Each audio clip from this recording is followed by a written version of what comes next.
ಸ್ತೋತ್ರ ಕರ್ತನ ಹಾಲೆಲೂಯ. ಯೆಶಾಯ 54:10 ಹೇಳುತ್ತದೆ, ಬೆಟ್ಟಗಳು ಕದಲಿದರು, ಪರ್ವತಗಳು ಉರುಳಿದರು, ಯೇಸು ಕೃಪೆ ಎಂದಿಗೂ ಮರೆಯುವುದಿಲ್ಲ. ಹಾಲೆಲೂಯ. ಯೇಸು ಎಂದಿಗೂ ನಮ್ಮನ್ನು ಮರೆಯುವುದಿಲ್ಲ. ಜಗವ ನಿನ್ನ ತಳ್ಳಿದರು, ಜೊತೆಲಿರರು ಮರೆತಾರು, ನಿನ್ನ ಹುಡುಕಿ ಯೇಸು ಬರುವರು.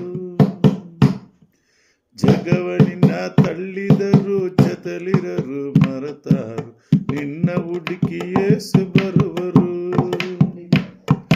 ನಿನಗೆ ಬರೋ ತೊಂದರೆಯ ತಳ್ಳಿಬಿಟ್ಟು ಯೇಸು ನಿನಗಾಗಿ ಯುದ್ಧ ಮಾಡುವರು. ಯೇಸು ನಿನಗಾಗಿ ಯುದ್ಧ ಮಾಡುವರು. ನನ್ನ ಯೇಸು ಒಳ್ಳೆಯವರು, ಕೈ ಬಿಡುವುದಿಲ್ಲ. ನನ್ನ ಯೇಸು ಬಲ್ಲವರು, ಬದಲುವುದಿಲ್ಲ. ನಿನ್ನ ಕಣ್ಣೀರನ್ನು ಲೆಕ್ಕಿಸಿರುವರು, ನಿನ್ನ ಪ್ರಾರ್ಥನೆಯ ಕೇಳಿಕೊಡುವರು. ದೇವ ಜನರೇ, ನಮ್ಮ ಪ್ರಾರ್ಥನೆ ಕೇಳಿಕೊಡುವಂಥ ದೇವರು. ಹಾಲೆಲೂಯ. ನಮ್ಮ ವಿಜ್ಞಾಪನೆ ಕೇಳುವ ದೇವರು. ಯಾಬೋಚನ ಮರೆ ಕೇಳಿ ಅವ್ರನ್ನ ಆಶೀರ್ವದಿಸಿದ್ರು. ನಿಜವಾಗಲೂ ನಿಮ್ಮನ್ನು ಆಶೀರ್ವಾದಿಸೇ ಅಂತೇಳಿ ಅಬ್ರಹಾಮ್ ಕೇಳಿದಾಗೆ ಆತ ನಮ್ಮನ್ನು ಆಶೀರ್ವಾದ ಮಾಡಿದ್ರು.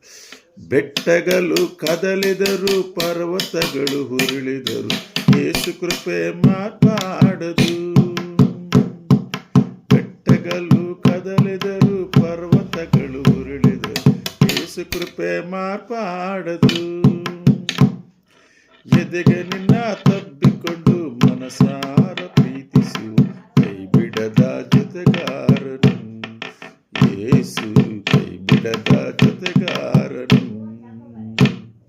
ನನ್ನ ಯೇಸು ಒಳ್ಳೆಯವರು, ಕೈ ಬಿಡುವುದಿಲ್ಲ. ನನ್ನ ಯೇಸು ಬಲ್ಲವರು, ಬದಲುವುದಿಲ್ಲ. ಲೋಕವೆಲ್ಲ ಬದಲಾಗುತ್ತೆ, ನಂಬುದವರು ಬದಲಾಗ್ತಾರೆ, ಸ್ವಂತ ಬಂತ ಬದಲಾಗುತ್ತೆ.